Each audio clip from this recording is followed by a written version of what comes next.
साजिद भाई आपके साथ बैठे हैं। साजिद भाई से पूछूंगा कि साजिद भाई माशाल्लाह आप इस कैंप के लिए, दवाओं के लिए बड़ी तगदो करते हैं, तो कैसा महसूस कर रहे हैं आप इतनी दूर शहर से आना और घर को छोड़ के, फैमिली को छोड़ के? आज संडे वैसे ही है, वो फैमिली को भी ज़रूरत होती है, तो उन सबको छोड़ के इधर आना।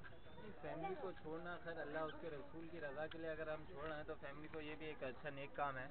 तो और इधर सबसे पहली बात ये, हम कराची शहर से आज हमने बहुत दूर लगाया है, तो इसका हमने बेनिफिट क्या मिला, हमें क़ल्बी सुकून एक मिला कि जहाँ लोग ज़्यादा ज़रूरतमंद हैं, जहाँ ज़्यादा गरीब आबादी। अब आप ये देखें, ये एक बच्चा इधर बैठा हुआ है, ये एक बूढ़ी अम्मा है, ये अभी दवाई और मेडिसिन लेने जा रही हैं, ठीक है ना। आप ये देखें, ये बूढ़ी अम्मा, ये बच्चे हैं, और ये अभी मेडिसिन लेंगे जाएंगे तो दुआएं देंगी और दिल भी खुश होगा। और दूसरा ये इखलाकी, और एक हमारा इखलाकी फ़र्ज भी है कि हम लोगों की खिदमत करें, क्योंकि जो पाकिस्तान बनाने का मकसद क्या था, वेलफेयर सोसाइटी, वेलफेयर स्टेट क्या है कि हम लोगों की खिदमत कर सकें, लोगों के पास पहुंच सकें।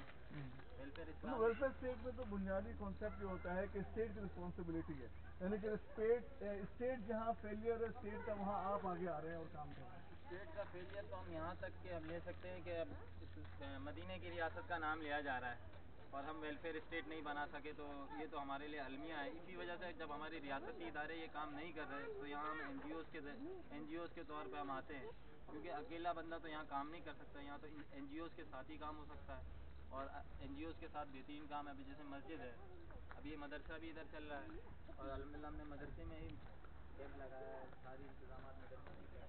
तो मुझे उम्मीद है इंशाल्लाह हम आगे बढ़ेंगे और बेहतर काम करेंगे। जैसे यहाँ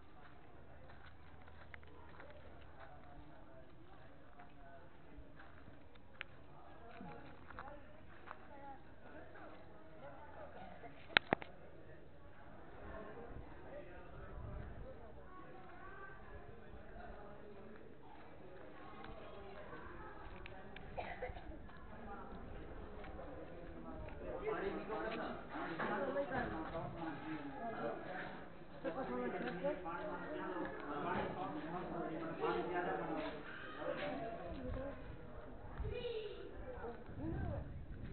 और इसी के साथ सरकार की ये रियासत के जो